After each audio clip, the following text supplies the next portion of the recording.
Welcome back everyone. Welcome to civil service study practice set number ये 223 है। इसमें हम 11th क्लास की सोशल साइंस की एनसीईआरटी को जो कवर कर रहे हैं, और इसमें लास्ट टॉपिक है भारतीय संविधान में अधिकार। बड़ा टॉपिक है तो थोड़ा तीव्र गति से चलेंगे, ठीक है। आगे इस टेस्ट सीरीज़ की प्लेलिस्ट बना रखी है, वहाँ पर आप टेस्ट नंबर 1 से लेकर 223 तक पहुँच सकते हैं। डिस्क्रिप्शन बॉक्स में लिंक है। सीरीज़ इंपॉर्टेंट है हर स्टेट के पीसीएस के लिए।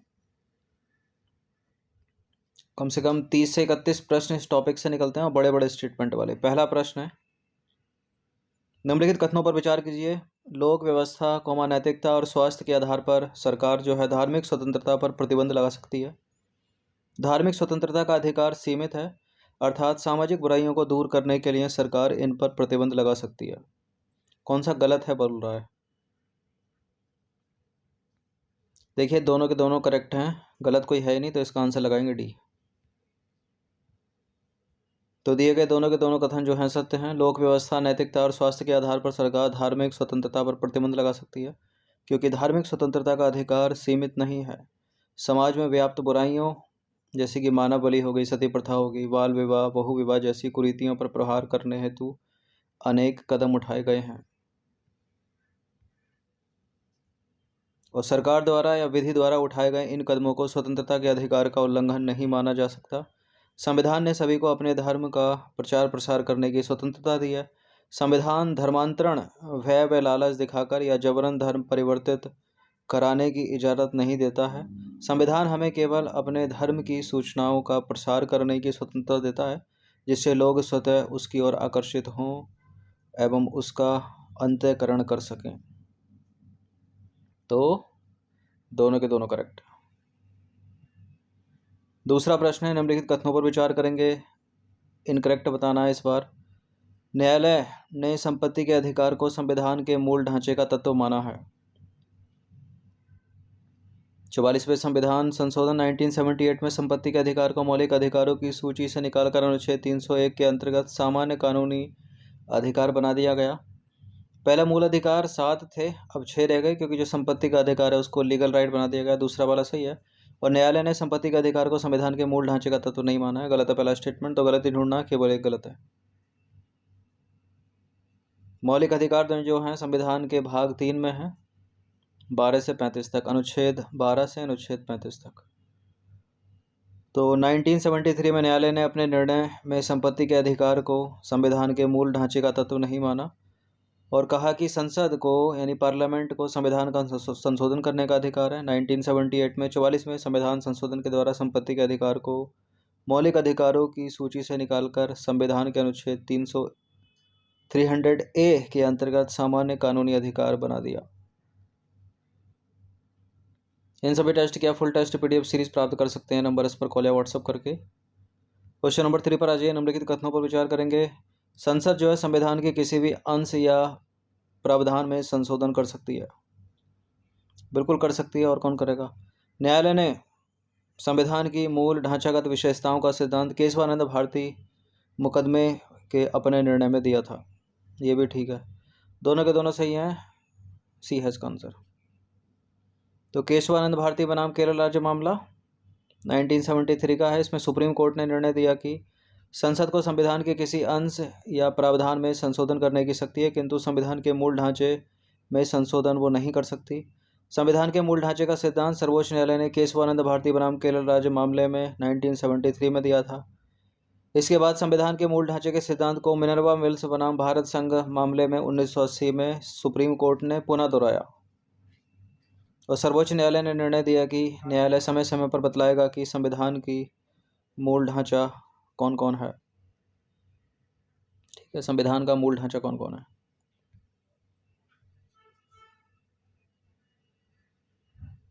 सुप्रीम कोर्ट जो है अपने पीछे दिए गए निर्णयों का भी पुनरावृत्ति कर सकता है। ठीक है, पुनरावृत्ति मतलब जो पहले निर्णय दिया है उसको सुधार सकता है, उसको बदल सकता है। निम्नलिखित कथनों पर विचार कीजिए। मौलिक अधिकार और नीति निषेधक तत्व दोनों एक दूसरे के पूरक हैं। मौलिक अधिकार सरकार के लिए आदेशात्मक होते हैं, वहीं नीति निषेधक तत्व केवल निर्देशात्मक होते हैं। मौलिक अधिकार खास तौर पर व्यक्ति के अधिकारों को संरक्षित करते हैं, जबकि नीति निर्देशक तत्व पूरे समाज की हित की बात करते हैं। क्या फंडामेंटल राइट्स और directive principle of the state policy एक दूसरे के पूरक है क्या? हाँ है। मौलिक अधिकार सरकार के लिए आदेशात्मक है, ठीक है, ठीक है। वही नीति निर्देशक तत्व केवल निर्देशात्मक है। इसका मतलब ये हुआ कि जो न्यायालय है, न्यायालय के द्वारा मौलिक अधिकार को लागू किया जा सकता है, ठीक है, लेकिन न्यायालय यानी रिट निकाल सकता है न्यायालय इसके लिए, लेकिन निदेशक तत्वों के लिए नहीं निकाल सकता कोई आदेश। और तीसरा वाला भी सही है। जो फंडामेंटल राइट्स हैं वो व्यक्ति के लिए हैं, व्यक्ति के अधिकारों को संरक्षित करते हैं, जबकि निदेशक तत्व पूरे समाज के हित की बात करते हैं। सारे के सारे करेक्ट है, डी है इसका आंसर। तो 12 से 35 अनुच्छेद में हो गए मौलिक अधिकार और 36 से 51 तक में हो गए निदेशक तत्व। देखिए, मूल अधिकार और राज्य के नीति निर्देशक तत्वों के बीच वरीयता को लेकर संसद एवं न्यायपालिका के बीच लंबा संघर्ष चला। केशवानंद भारती बनाम केरल राज्य मामला 1973 में सर्वोच्च न्यायालय ने निर्णय दिया कि मूल अधिकार और राज्य के नीति निर्देशक सिद्धांत एक दूसरे के पूरक है। मरानबा मिल्स बनाम भारत संघ मामला 1980 में सर्वोच्च न्यायालय ने इस निर्णय को पुनः दोहराया और मूल अधिकारों के उल्लंघन या हनन पर सर्वोच्च न्यायालय या उच्च न्यायालय रिट निकालकर सरकार को आदेश देता है। 5 प्रकार की रिट हैं, ठीक है। अनुच्छेद 32 के तहत सुप्रीम कोर्ट निकाल सकता है, 226 के तहत हाई कोर्ट। राज्य के नीति निर्देशक तत्व तो सरकार के लिए निर्देश हैं कि इनके प्रावधानों को लागू करें, क्योंकि इसके पीछे जनता की नैतिक शक्ति है। मूल अधिकार का संबंध व्यक्ति के अधिकारों के संरक्षण से है, जबकि नीति निर्देशक तत्वों का संबंध समाज के हितों के संरक्षण से है। भारत में नागरिकों के मौलिक अधिकारों के मौलिक कर्तव्यों के संदर्भ में निम्नलिखित कथनों पर विचार कीजिए। मौलिक कर्तव्य यानी फंडामेंटल ड्यूटीज संविधान के अनुच्छेद संविधान में इनको संविधान में 42वें संशोधन 1976 के माध्यम से जोड़ा गया। इनको लागू करने के संबंध में संविधान मौन है। मौलिक कर्तव्यों के अनुपालन के आधार पर या उनकी शर्त पर संविधान हमें मौलिक अधिकार नहीं देता। मौलिक कर्तव्यों के अनुपालन के आधार पर या उनकी शर्त पर संविधान हमें मौलिक अधिकार नहीं देता। देखिए, पहला भी सही है, दूसरा भी सही है, तीसरा भी सही है, सारे के सारे सत्य हैं, डी है इसका आंसर, ठीक है। इनको लागू करने के संबंध में संविधान मौन है। तो मौलिक कर्तव्यों के संबंध में दिए गए तीनों के तीनों कथन सत्य हैं। इनमें संविधान का पालन करना, देश की रक्षा करना, सभी नागरिकों में आपसी भाईचारे को बढ़ाने हेतु प्रयत्न तथा पर्यावरण की रक्षा करने संबंधी कर्तव्यों को शामिल किया गया है, ठीक है। इनको बाद में जोड़ा गया, मूल संविधान में नहीं थे। 42वें संविधान संशोधन 1976 के द्वारा भाग 4 का में ये जोड़े गए, भाग 4 में जोड़े गए, तो हो गया वो 4 का या 4th का ए। और अनुच्छेद 51 में जोड़े गए तो 51 ए उसमें क्लॉज बना, यानी 51 का बना। इसमें प्रारंभ में 10 मूल कर्तव्य शामिल थे, ठीक है। प्रारंभ में 10 मूल कर्तव्य थे, फिर बाद में 11वां और जोड़ा गया, उसके लिए अमेंडमेंट किया गया 86वां, वो 2002 में हुआ। तो अब टोटल वर्तमान में कितने मूल कर्तव्य हैं? 11 हैं। भारत के संविधान में मूल कर्तव्यों को सरदार स्वर्ण सिंह समिति की सिफारिश के आधार पर शामिल किया गया। बहुत पूछते हैं इस प्रश्न को, ठीक है। सरदार स्वर्ण सिंह समिति है, कितने हैं? 11 हैं। किस संविधान संशोधन के द्वारा जोड़े गए? यहाँ से प्रश्न बनेगा, यहाँ से बनेगा, यहाँ से बनेगा, ठीक है। कहाँ है? भाग 4 के का में है। अनुच्छेद कौन सा है? 51 का है। कितने हैं? 11 हैं। मूल पहली बार जब थे कितने थे? 10 बाद में एक जोड़ा गया तो 11 हो गए। वो 11वां जो है वो किस अधिनियम के द्वारा जोड़ा गया? इसी छोटे से पैसेज से 4 से 5 प्रश्न बनते हैं एग्जाम में। छठा प्रश्न है, निम्नलिखित में से किन किन अधिकारों के संबंध में न्यायालय में दावा नहीं किया जा सकता? महिलाओं और पुरुषों को समान काम हेतु समान मजदूरी देने के लिए, आर्थिक शोषण के लिए, काम की उपलब्धता के लिए, सुविधापूर्ण जीवन यापन हेतु, 6 वर्ष से कम आयु के बालकों के लिए प्रारंभिक बाल्यावस्था में देखरेख और शिक्षा सुविधा देने हेतु। न्यायालय में दावा यानी हाई कोर्ट, सुप्रीम कोर्ट में दावा नहीं किया जा सकता। देखिए, ये सारे के सारे जो है ना, ये सारे के सारे आर्थिक शोषण, काम की उपलब्धता, ये सारे के सारे हैं डीपीएसपी, यानी ये राज्य के नीति निर्देशक सिद्धांत हैं। और राज्य के नीति नियंत्रण सिद्धांतों को लागू कराने के लिए या मौलिक कर्तव्यों को लागू कराने के लिए न्यायालय दावा नहीं कर सकता या रिट नहीं निकाल सकता। तो सारे हो गए उपरोक्त सभी, केवल मौलिक कर्तव्य अधिकारों के लिए कर सकता है वो। तो दिए गए सभी विकल्प राज्य के नीति नियंत्रण तत्व हैं, यानी डायरेक्टिव प्रिंसिपल स्टेट पॉलिसी में शामिल है, यानी 36 से 51 के बीच में होंगे किसी न किसी अनुच्छेद में। नीति नियंत्रण तत्वों में शामिल किसी भी अधिकार को लागू करने हेतु न्यायालय में दावा नहीं किया जा सकता। इनके लागू करने संबंधी अधिकार को राज्य सरकारों के विवेक पर छोड़ा गया है। क्वेश्चन नंबर 7 पर आ जाइए। जब कोई निचली अदालत या सरकारी अधिकारी बिना अधिकार के कोई काम करता है तो न्यायालय कौन सी रिट जारी करेगा? जब कोई निचली अदालत या सरकारी अधिकारी बिना अधिकार के काम करता है, देखिए 5 प्रकार की रिट हैं। हाई कोर्ट में निकाल सकता है, सुप्रीम कोर्ट में निकाल सकता है, सुप्रीम कोर्ट अनुच्छेद 32 के तहत, हाई कोर्ट अनुच्छेद 226 के तहत। जब कोई निचली अदालत या सरकारी अधिकारी बिना अधिकार के कोई कार्य करता है तो न्यायालय कौन सा रिट निकालता है? न्यायालय रिट निकालता है उत्प्रेषण रिट। ठीक है, ऑप्शन नंबर बी है इसका आंसर। तो जब कोई निचली अदालत या सरकारी अधिकारी बिना अधिकार के कोई काम करता है तो न्यायालय उसके समक्ष विचाराधीन मामले को उससे लेकर उत्प्रेषण द्वारा उसे ऊपर की अदालत या अधिकार को हस्तांतरित कर देता है। क्वेश्चन नंबर 8 पर आ जाइए।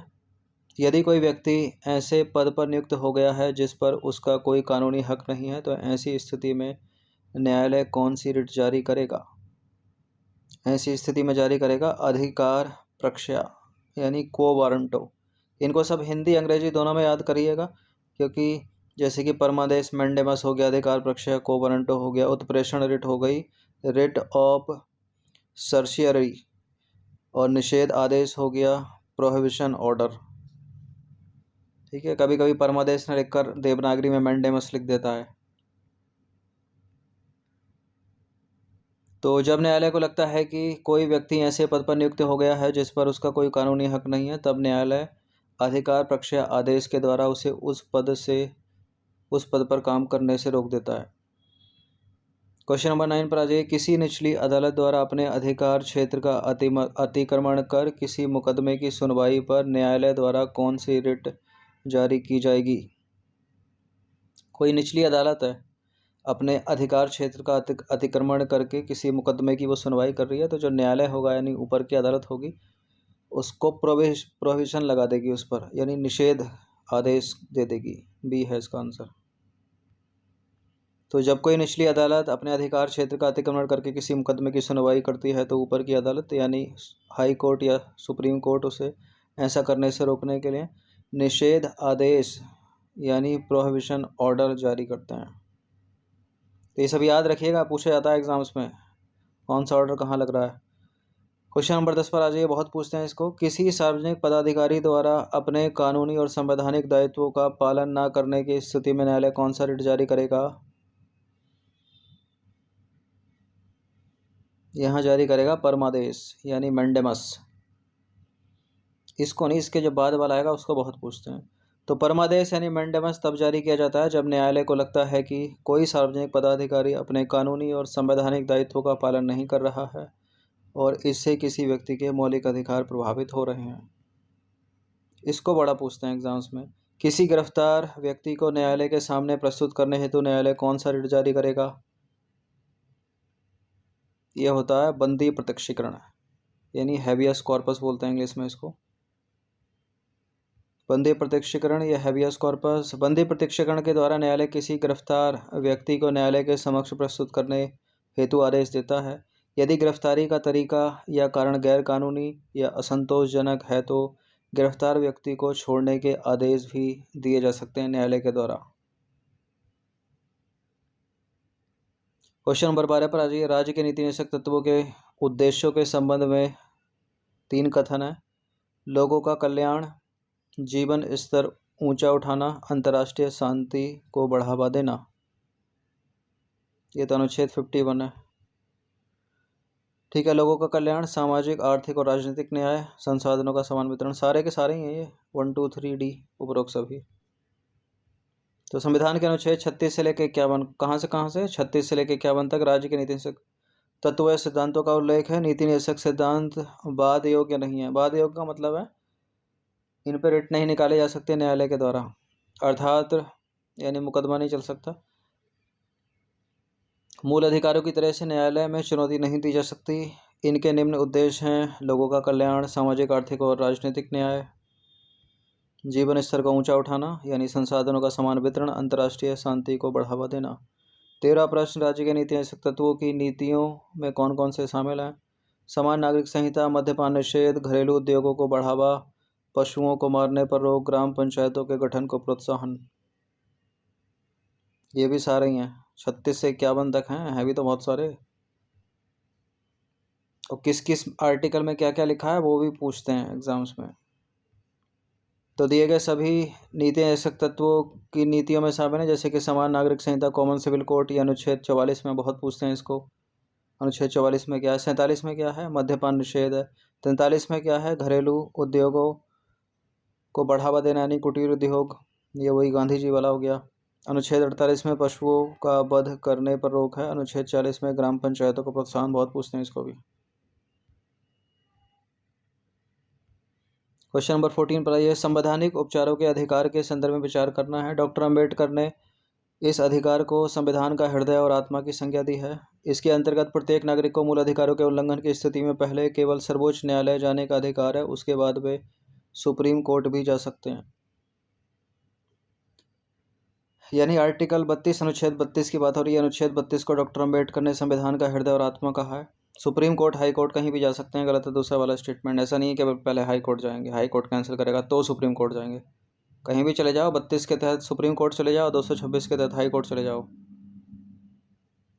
कैसे जाओगे? वकील के द्वारा जाना पड़ेगा।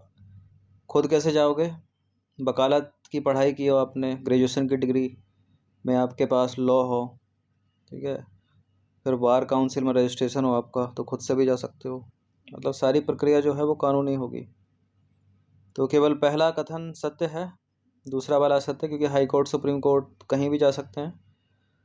अच्छा, एक चीज़ यहाँ नोट डाउन इम्पोर्टेंट यह है कि अनुच्छेद 32 यानी संवैधानिक उपचारों के अधिकार को डॉक्टर अंबेडकर ने संविधान का हृदय और आत्मा की संज्ञा दी है, किंतु सामान्य रूप से संविधान की आत्मा और हृदय, प्रस्तावना या उद्देशिका को कहा गया। इस पर प्रश्न भी कई बार बने हैं कि निम्नलिखित में से किसे संविधान का हृदय और आत्मा की संज्ञा दी गई है। वहाँ लिखे रहते हैं मौलिक अधिकारों को, राज्य के नीति सिद्धांतों को, मूल कर्तव्य को, या प्रस्तावना या उद्देशिका को, अंग्रेजी में प्रियम्बल।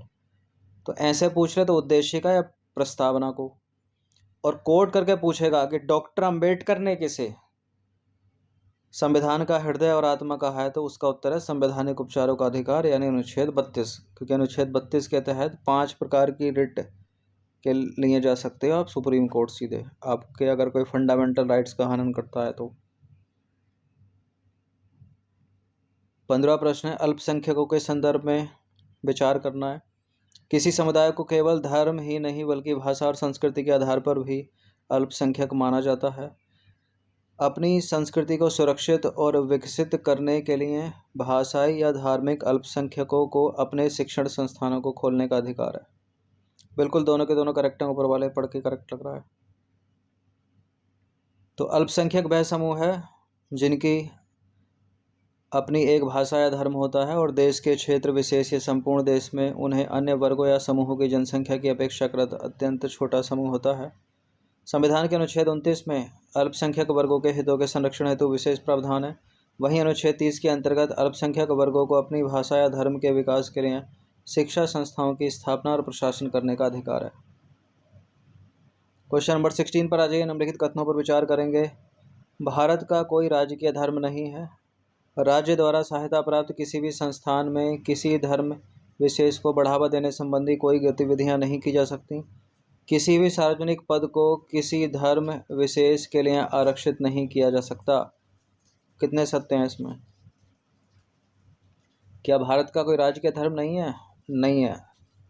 ये तीनों के तीनों कथन करेक्ट हैं, डी है इसका आंसर। तो दिए गए सारे के सारे कथन सत्य हैं। संविधान की प्रस्तावना या उद्देशिका में भारत की धार्मिक विविधता का सम्मान करते हुए स्पष्ट शब्दों में पंथ निरपेक्षता या धर्म निरपेक्षता को अपनाया गया है। क्वेश्चन नंबर 17 पर आ जाइए। निम्नलिखित कथनों पर विचार करेंगे। दो कथन है, कौन सा गलत है इसमें? 1928 में मोतीलाल नेहरू ने अधिकारों के एक घोषणा पत्र की मांग उठाई थी। स्वतंत्रता के बाद संविधान निर्माण के दौरान संविधान में अधिकारों का समावेश करने और उन्हें सुरक्षित करने पर सभी की राय अलग अलग थी। पहला वाला तो सही है, सभी की राय समान थी, अलग अलग नहीं थी, तो आंसर बी होगा। तो स्वतंत्रता के बाद संविधान निर्माण के दौरान संविधान में अधिकारों का समावेश करने और उन्हें सुरक्षित करने पर सभी की राय जो है एक ही थी, अलग अलग नहीं थी। क्वेश्चन नंबर 18 पर आ जाइए। धार्मिक स्वतंत्रता के संदर्भ में विचार करना है। भारत में प्रत्येक व्यक्ति को धर्म को मानने या किसी भी धर्म को ना मानने की स्वतंत्रता प्राप्त है। धार्मिक स्वतंत्रता में अंतःकरण की स्वतंत्रता भी समाहित है, अर्थात कोई भी व्यक्ति किसी भी धर्म को चुन सकता है या यह भी निर्णय ले सकता है कि वह किसी धर्म को नहीं मानेगा। क्या दोनों बातें सत्य हैं? सत्य हैं, दोनों के दोनों। तो दिए गए दोनों के दोनों कथन सत्य हैं। संविधान के अनुच्छेद 25 से लेकर 28 तक धार्मिक स्वतंत्रता है, यानी आपका फंडामेंटल राइट्स है। क्वेश्चन नंबर 19, दो कथन, कौन सा गलत होगा? संविधान के अनुसार 12 वर्ष से कम उम्र के बच्चों को किसी कारखाने या खाद्यान्न या अन्य किसी जोखिम युक्त कामों में नियोजित नहीं किया जा सकता। संविधान द्वारा बाल श्रम को अवैध घोषित करने व शिक्षा को बच्चों का मौलिक अधिकार बना देने से शोषण के विरुद्ध अधिकार और अर्थपूर्ण बन गया है। बिल्कुल बन गया, दूसरा वाला सही है। यहाँ 14 वर्ष से कम होगा, 12 नहीं, कुछ भी लिखा आएगा स्टेटमेंट 14 16 कुछ भी, लेकिन 14 वर्ष सही उत्तर है। तो पहला वाला गलत है, केवल एक गलत है, तो इनकरेक्ट स्टेटमेंट हो गया पहला वाला। यहाँ शोषण के विरुद्ध अधिकार की बात हो रही है, जो कि यहाँ अनुच्छेद 23-24 में, ठीक है। तो 24 में क्या लिखा है? इस अनुच्छेद में उपबंध है कि 14 वर्ष से कम, न कि 12 वर्ष से कम आयु के किसी बालक को किसी कारखाने या खान में काम करने के लिए नियोजन नहीं किया जाएगा। अनुच्छेद 21 में क्या है? 86वें संविधान संशोधन अधिनियम 2002 के द्वारा शिक्षा के अधिकार को मूल अधिकार घोषित किया गया और इसे संविधान के अनुच्छेद 21A में शामिल किया गया। इस प्रकार बाल श्रम को अवैध घोषित करने और शिक्षा को बच्चों का मौलिक अधिकार बना देने से शोषण के विरुद्ध अधिकार और अर्थपूर्ण बन गया। तो दूसरा वाला सही है। 20वां प्रश्न है, निम्नलिखित में से किन किन परिस्थितियों में स्वतंत्रता के अधिकारों पर प्रतिबंध लगाए जा सकते हैं? किन किन परिस्थितियों में आपकी स्वतंत्रता के अधिकारों पर प्रतिबंध लगाए जा सकते हैं? 4 परिस्थितियां हैं यहाँ पर। शहर में सांप्रदायिक दंगों के बाद सर्वधर्म के लोग शांति मार्च के लिए एकत्रित हुए। शहर में सांप्रदायिक दंगे हो गए, उसके बाद सर्वधर्म के लोग शांति मार्च के लिए एकत्रित हुए। दलितों को मंदिर में प्रवेश की मनाही है। मंदिर में जबरदस्ती प्रवेश के लिए एक जुलूस का आयोजन किया जा रहा है। सैकड़ों आदिवासियों द्वारा सड़क जाम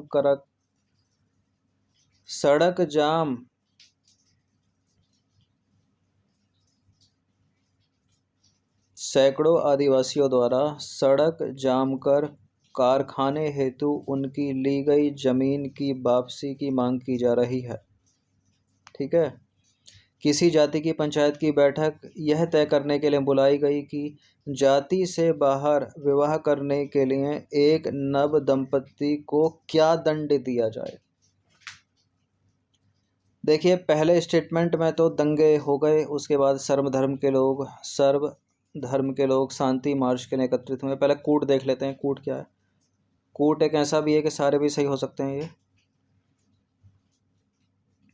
देखिए, शांति मार्च के लिए एकत्रित हुए तो पहला तो हो नहीं सकता। ठीक है। दलितों को मंदिर में प्रवेश की मनाही है, मंदिर में जबरदस्ती प्रवेश के लिए जुलूस का आयोजन किया जा रहा, तो यहाँ हिंसा की संभावना है, क्योंकि मंदिर में जबरदस्ती प्रवेश के लिए जुलूस का आयोजन किया जा रहा है। तो ये है। सैकड़ों आदिवासियों द्वारा सड़क जाम कर कारखाने हेतु उनकी जमीन को वापस लेने की मांग की जा रही है। सड़क जाम कर रखी है, हिंसा हो सकती है, यह भी हो सकता है। किसी जाति की पंचायत की बैठक यह तय करने के लिए बुलाई गई है कि जाति से बाहर विवाह किया है एक नवदंपति ने, तो क्या दंड उनको दिया जाए। यहाँ भी हिंसा का मामला। तो दूसरा, तीसरा, चौथा हो गया, पहला नहीं है, यानी बी है इसका आंसर। ऐसे भी प्रश्न बनते हैं एग्जाम्स में। तो शहर में सांप्रदायिक दंगों के बाद यदि सर्वधर्म के लोग एकत्रित होकर शांति मार्च निकाल रहे हैं तो इन पर रोक नहीं लगाई जा सकती। बाकी तीसरा है, दूसरी और तीसरी स्थितियों में लोग स्वयं कोई कार्यवाही करने से बचते हुए कानून या न्यायालय का सहारा ले सकते हैं। चौथा भी है, इसको पढ़ लीजिएगा। क्वेश्चन नंबर 21 पर आ जाइए। अपराधों के लिए दोष सिद्धि के संबंध में संरक्षण के संदर्भ में निम्नलिखित में से कौन सा सत्य है? अपराधों के लिए दोष सिद्धि, ये इंपॉर्टेंट है, इस पर बनते हैं प्रश्न। अनुच्छेद 20 की बात हो रही है इसमें, और ये पहली और तीसरी लाइन बड़ी पूछते हैं एग्जाम्स में। तो पहला स्टेटमेंट है, किसी व्यक्ति को एक ही अपराध के लिए एक से अधिक बार दंडित नहीं किया जा सकता। तीसरा है, किसी भी व्यक्ति को अपने ही विरुद्ध गवाही देने हेतु बाध्य नहीं किया जा सकता। और दूसरा है, कोई भी कानून किसी भी कार्य को पिछली तारीख से अपराध घोषित नहीं कर सकेगा। ठीक है, पहला सही है, तीसरा सही है, दूसरा भी सही है। तो यहाँ तीनों के तीनों करेक्ट हैं, डी है इसका आंसर। तो दिए गए सभी उपबंध अनुच्छेद 20 में हैं। अनुच्छेद 20 में क्या है? अपराधों के लिए दोष सिद्धि के संबंध में संरक्षण। बहुत पूछते हैं एग्जाम्स में, अपराधों के लिए दोष सिद्धि के संबंध में संरक्षण किस अनुच्छेद में है? 20, 21, 22, 23 अगर पूछते हैं तो 20। 22वां प्रश्न है, निवारक निरोध कानून यानी प्रिवेंटिव डिटेंशन लॉ के संदर्भ में निम्नलिखित कथनों पर विचार करेंगे। प्रत्यक्ष रूप से निवारक निरोध कानून सरकार के हाथ में असामाजिक तत्वों और राष्ट्र विरोधी तत्वों से निपटने का हथियार है। इसमें कभी कभी किसी व्यक्ति को आशंका के आधार पर भी गिरफ्तार किया जा सकता है, इस आधार पर कि वह कोई गैर कानूनी कार्य करने वाला है, और फिर उसे वर्णित प्रक्रिया के बिना ही कुछ समय के लिए जेल भेजा जा सकता है। बिल्कुल, मिनिमम 3 महीने के लिए भेज सकते हैं, पहला भी सही है। ठीक है, दोनों के दोनों यहाँ पर करेक्ट हैं, सी है इसका आंसर। तो अनुच्छेद 22, यह अनुच्छेद कुछ दशाओं में गिरफ्तारी एवं निरोध से संरक्षण प्रदान करता है, किंतु निवारक निरोध विधि के तहत किसी व्यक्ति को गिरफ्तार किया जा सकता है। ठीक है, निवारक निरोध कानून को असामाजिक और राष्ट्र विरोधी तत्वों से निपटने का एक हथियार सौंपता है, किंतु कभी कभी इसके दुरुपयोग के मामले भी सामने आए हैं। निवारक निरोध विधि यानी निवारक नज़रबंदी के तहत कभी कभी किसी व्यक्ति को आशंका के आधार पर गिरफ्तार किया जा सकता है। यदि सरकार को लगे कि कोई व्यक्ति देश की कानून व्यवस्था और शांति और सुरक्षा के लिए खतरा बन गया है तो उसे बंदी बना सकती है सरकार। निवारक निरोध के तहत किसी व्यक्ति को अधिकतम 3 महीने के लिए बंदी बनाया जा सकता है। 3 महीने से अधिक के लिए ऐसे मामले समीक्षा के लिए एक सलाहकार बोर्ड के समक्ष प्रस्तुत किए जाते हैं। क्वेश्चन नंबर 22 पर आ जाइए, आंसर दिख गया। नियुक्तियों या पदों में आरक्षण का प्रावधान निम्नलिखित में से किस अनुच्छेद के अंतर्गत दिया गया है? तो यह है अनुच्छेद 16 में, और 16 का कौन सा है? 4 याद रखिएगा। देखिए, अनुच्छेद 16 के 2 में क्या है? राज्य के अधीन किसी नियोजन या पद के संबंध में केवल धर्म, मूल वंश, जाति, लिंग, उद्भव, जन्म स्थान, निवास या इनमें से किसी के आधार पर ना तो नागरिक अपात्र होगा और ना ही उसके साथ भेदभाव किया जाएगा। अनुच्छेद 16(4) में इस अनुच्छेद की कोई बात राज्य को पिछड़े हुए नागरिकों के किसी वर्ग के पक्ष में जिनका प्रतिनिधित्व राज्य की राय में राज्य के अधीन सेवाओं में पर्याप्त नहीं है, नियुक्तियों या पदों के आरक्षण के लिए उपबंध करने से निवारित नहीं करेगी। ठीक है, राज्य सरकार। बाकी अनुच्छेद 3 में है, अनुच्छेद 15(3) में क्या है? इस अनुच्छेद की कोई बात राज्य की स्त्रियों और बालकों के लिए कोई विशेष उपबंध करने से निवारित नहीं करेगी। अनुच्छेद 15(2) में है, इस अनुच्छेद में राज्य के साथ साथ प्राइवेट व्यक्तियों को भी आदेश दिया गया है कि कोई भी नागरिक केवल धर्म, मूल वंश, जाति, जन्म स्थान, लिंग के आधार पर सार्वजनिक स्थान में प्रवेश करने से संबंधित नियोक्ताओं के अधीन नहीं होगा। 24वां प्रश्न है, समता के अधिकार के संदर्भ में विचार करना है। धर्म, मूल वंश, जाति, लिंग, जन्म स्थान, इनमें से किसी भी आधार पर सार्वजनिक स्थलों में प्रवेश में कोई भेदभाव नहीं हो सकता। समता के अधिकार के अंतर्गत ही छुआछूत का निषेध और उपाधियों का अंत किया गया है। देखिए, 6 मौलिक अधिकार हैं, जैसे कि समता का अधिकार या समानता का अधिकार, शोषण के विरुद्ध अधिकार, धार्मिक स्वतंत्रता, इस तरह से वो किस किस अनुच्छेद में है वो भी सब आपको पता होना चाहिए। जैसे कि समता या समानता का अधिकार 14 से 18 में है, तो 14 से 18 के अंतर्गत ही छुआछूत का अंत आ गया, क्योंकि ये 17 में है। उपाधियों का अंत आ गया 18 में है, तो 14 से 18 हो गया। पहला भी सही है, दूसरा भी सही है, दोनों के दोनों करेक्ट हैं, सी है इसका आंसर। तो यह है मौलिक अधिकार। भारत का संविधान 6 मौलिक अधिकार प्रदान करता है। कौन कौन से? समता का अधिकार अनुच्छेद 14 से 18 में। 14 में क्या, 15 में क्या, 16 में क्या, 17 में क्या, 18 में क्या, ये भी इंपॉर्टेंट है, सब पता होना चाहिए। और स्वतंत्रता का अधिकार आता है इसके बाद। 18 तक हो गए, तो 19 से 22 तक है ये। शोषण के विरुद्ध अधिकार आ गया, ये 23 से 24 तक है। इसके बाद धार्मिक स्वतंत्रता का अधिकार आ गया 25 से 28 तक। उसके बाद सांस्कृतिक और शिक्षा संबंधी अधिकार आ गया 29-30 में। और अंत में आ गया संवैधानिक उपचारों का अधिकार अनुच्छेद 32 में। इसके साथ 33 भी है, 34 भी है और 35 भी है। तो ये 12 से 35 तक हैं मूल अधिकार आपके। उसके बाद 36 अनुच्छेद से 51 तक हैं आपके नीति निर्देशक सिद्धांत। तो वही चीज़ है, समता का अधिकार 14 से 18 में है। तो 14 में क्या है? कानून या विधि के समक्ष समानता। 15 में क्या है? किसी व्यक्ति के साथ उसके धर्म, उसका मूल वंश क्या है, उसकी जाति क्या है, उसका लिंग क्या है, मतलब वो पुरुष है, महिला है, ट्रांसजेंडर है, इसके आधार पर कोई सार्वजनिक स्थलों पर भेदभाव नहीं किया जाएगा उसके साथ, ऐसा संविधान में लिखा है। अनुच्छेद 17 में क्या? छुआछूत का अंत किया जाता है। ठीक है। 18 में क्या? उपाधियों की समाप्ति। 25वां प्रश्न है, निम्नलिखित कथनों पर विचार कीजिए। मौलिक अधिकार निरंकुश या असीमित होते हैं। सरकार मौलिक अधिकारों पर किसी भी प्रकार का प्रतिबंध नहीं लगा सकती। लगा सकती है, गलत है। गलत है पहला भी, दोनों के दोनों गलत हैं, डी है इसका आंसर। तो दोनों के दोनों कथन गलत हैं। मौलिक अधिकार निरंकुश या असीमित अधिकार नहीं है। सरकार मौलिक अधिकारों के प्रयोग पर औचित्यपूर्ण प्रतिबंध लगा सकती है। मौलिक अधिकारों के हनन को रोकने की शक्ति और इसका जो उत्तरदायित्व है वो न्यायपालिका के पास है, यानी हाई कोर्ट, सुप्रीम कोर्ट के पास।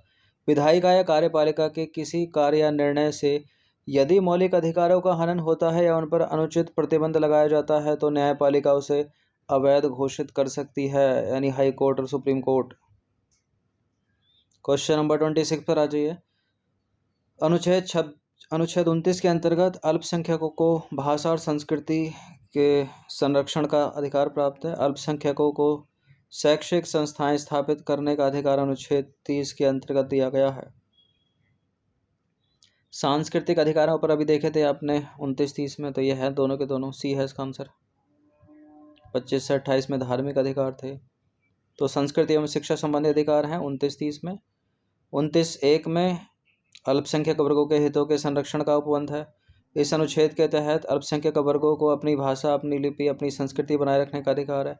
अनुच्छेद 30 में शिक्षण संस्थाओं की स्थापना और प्रशासन करने का अल्पसंख्यक वर्गों के अधिकार के संबंध में उपबंध है।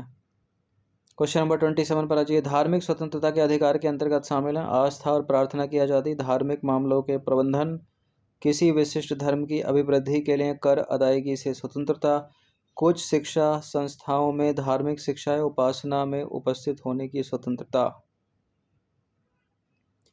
तो ये धार्मिक अधिकार हैं, किस किस अनुच्छेद में थे? 25 से लेकर 28 तक। तो 25 में क्या होगा, 26 में क्या होगा, 27 में क्या होगा, 28 में क्या होगा, ये सब वही है। तो ये चारों हैं, डी है इसका आंसर। तो ऊपर के दिए गए सभी जो कथन है वो धार्मिक स्वतंत्रता के अधिकार से संबंधित है। जैसे अनुच्छेद 25 में आस्था और प्रार्थना की आज़ादी, 26 में धार्मिक मामलों का प्रबंधन, 27 में किसी विशिष्ट धर्म की अभिवृद्धि के लिए कर अदायगी से स्वतंत्रता, अनुच्छेद 28 कुछ शिक्षा संस्थाओं में धार्मिक शिक्षा या उपासना में उपस्थित होने की स्वतंत्रता। स्टेट पीसीएस तक तो उतने तक ही सीमित है कि धार्मिक स्वतंत्रता का अधिकार कहाँ से कहाँ तक है, 25 से 28 तक। लेकिन 25 में क्या, 26 में क्या, 27 में क्या, 28 में क्या, उतना डीप जाकर पूछती है यूपीएससी सिविल सेवा। तो पढ़ना तो जरूरी है, कहीं पे भी पूछा जा सकता है प्रश्न। क्वेश्चन नंबर 28, निम्नलिखित में से कौन सा अनुच्छेद मानव के दुर्व्यवहार और बंधुआ मजदूरी पर रोक से संबंधित है? इंपॉर्टेंट है, ये भी एग्जाम से पूछते हैं। मानव के दुर्व्यवहार और बंधुआ मजदूरी से संबंधित है अनुच्छेद, देखिए 24 तो होगा नहीं, 24 तो वही है 14 वर्ष से कम आयु के बच्चे को कारखाने में, यानी ये शोषण के विरुद्ध अधिकार है। ये अनुच्छेद 23 होना चाहिए, और ये भी है अनुच्छेद 23 का प्रथम पहला वाला, ए बी है इसका आंसर। तो ऊपर आर्टिकल में अनुच्छेद मतलब विकल्प में 22 भी है, 24 भी है, 23 एक में क्या, 23 दो में क्या, सभी उसकी एक्सप्लेनेशन नीचे है। जैसे कि अनुच्छेद 22 में क्या है, अभियुक्तों व सजा पाए गए लोगों का अधिकार है। ठीक है, अभियुक्त वो जिसने कोई क्राइम किया है या नहीं भी किया है, उसके ऊपर केस चल रहा है और वो केस साबित हो गया है तो वो बन गया सजा याफ्ता। मतलब वो सजा पाए गए, सजा उसको मिल गई है तो कहाँ रहेगा, वो जेल में रहेगा। तो ऐसे लोगों के भी कुछ अधिकार हैं। ठीक है, उसकी बात अनुच्छेद 22 करता है। अनुच्छेद 23 एक क्या है, मानव दुर्व्यवहार और बंधुआ मजदूरी पर रोक है। अनुच्छेद 23 दो में क्या है, इस अनुच्छेद की कोई बात राज्य को सार्वजनिक प्रयोजनों के लिए अनिवार्य सेवा अधिरोपित करने से निवारित नहीं करेगी। ऐसी सेवा अधिरोपित करने में राज्य केवल धर्म, मूल वंश, जाति या वर्ग या इनमें से किसी आधार पर उसके साथ कोई भेदभाव नहीं करेगा। अनुच्छेद 24 बहुत पूछते हैं एग्जाम्स में, वही है, कारखानों आदि में बालकों के नियोजन पर प्रतिबंध है। कितनी आयु, 14 वर्ष से कम आयु। क्वेश्चन नंबर 29 पर आ जाइए। 31 प्रश्न है इसमें, अपराधों के निर्दोष सिद्धि के संबंध में संरक्षण का अधिकार हमें किस अनुच्छेद के अंतर्गत प्राप्त हुआ है। अपराधों के लिए दोष सिद्धि, ये वही ऊपर के जो 2-3 आर्टिकल थे, एक प्रश्न में थे। अपराधों के लिए दोष सिद्धि मतलब एक व्यक्ति को एक बार ही दंडित किया जाएगा किसी अपराध के लिए, यानी कि बार बार करेंगे, और उसको स्वयं अपने विरुद्ध साक्षी बनने के लिए उसके ऊपर दबाव नहीं डाला जाएगा। वही है अनुच्छेद 20 है ये। तो भारतीय संविधान में अनुच्छेद 20 के अंतर्गत अपराधों के लिए दोष सिद्धि के संबंध में संरक्षण का अधिकार दिया गया है। क्वेश्चन नंबर 30 है, सुमेलित कर दीजिए निम्नलिखित को। अभियुक्तों और सजा पाए लोगों के अधिकार, ये तो अनुच्छेद 22 में था। शिक्षा का अधिकार अनुच्छेद 21 एक में मौलिक अधिकार है। शांतिपूर्ण ढंग से जमा होने का अधिकार 19 का बी है, और व्यापार करने का अधिकार है 19 का जी। ये स्वतंत्रता के अधिकार में शामिल है। ऊपर जो 6 मौलिक अधिकार थे, कौन सा हो गया इसका, सी हो गया। 2 3 4 1, वैसे तो एक से एलिमिनेट हो गया, पहले का दूसरा अगर पता हो तो अभियुक्तों और सजा पाए गए लोगों का अधिकार अनुच्छेद 22 में। शिक्षा का अधिकार अनुच्छेद 21 एक में मौलिक अधिकार है, इसको मौलिक अधिकार बनाया गया 86वें संविधान संशोधन के द्वारा। 86वें या याद नहीं आ रहा है। शांतिपूर्ण ढंग से जमा होने का अधिकार 19 का भी है। कोई भी पेशा चुनने या व्यापार करने का अधिकार 19 का जी है। तो 19 में कई सारे अधिकार हैं, 19 का A B C D E F G ऐसे करके बना रखा है। क्वेश्चन नंबर 31 पर आ जाइए। अंतिम प्रश्न है, समता के अधिकार के अंतर्गत कौन सा अधिकार शामिल नहीं है। तो समता का अधिकार जो था वो 14 से 18 तक था। अब 14 में क्या, 15 में क्या, 16 में क्या, 17 में क्या। छुआछूत का अंत तो 17 में है, अनुच्छेद 17। उपाधियों का अंत अनुच्छेद 18 में है। रोजगार के अवसरों में समानता अनुच्छेद 16 में है। धर्म, मूल वंश, जाति या लिंग या जन्मस्थान के आधार पर भेदभाव से रोक 15 में है। और कानून की विधि के समक्ष क्षमता 14 में। तो ये 14 हो गया, 15 हो गया, 16 हो गया, 17 हो गया, 18 हो गया, तो सारे के सारे शामिल हैं। और पूछ रहा है कि कौन शामिल नहीं है, तो सारे के सारे शामिल हैं, इसलिए डी आंसर लगाएंगे। इसको उपरोक्त में से कोई नहीं, क्योंकि ये सभी शामिल हैं। तो अनुच्छेद 14 से 18 के अंतर्गत समता के अधिकार में सभी विकल्प शामिल हैं। अनुच्छेद 14 में कानून के समक्ष समता, अनुच्छेद 15 में मूल वंश, जाति, जन्मस्थान के आधार पर भेदभाव का निषेध है, 16 में रोजगार में अवसर की समानता है, 17 में छुआछूत का अंत, 18 में है उपाधियों का अंत। तो अनुच्छेद 12 से 35 में आपका मूल अधिकार, 35 से 36 में है, 36 से 51 तक है आपके नीति अंशक सिद्धांत। फिर बाद में जोड़े गए 51 का ए या का, उसमें है 11 मूल कर्तव्य, यानी फंडामेंटल ड्यूटीज, सब पता होना चाहिए। तो बड़ी ही इम्पोर्टेंट ये 11वीं क्लास की सोशल साइंस की एनसीईआरटी कवर हो गई है। इन सभी टेस्ट या फुल टेस्ट पीडीएफ प्राप्त कर सकते हैं, वीडियोस को देख सकते हैं बार बार, या नोट्स बना सकते हैं इनसे। बाकी सब्सक्राइब रखना सिविल सर्विस स्टडी चैनल को, हर दिन प्रैक्टिस करते रहिएगा। धन्यवाद।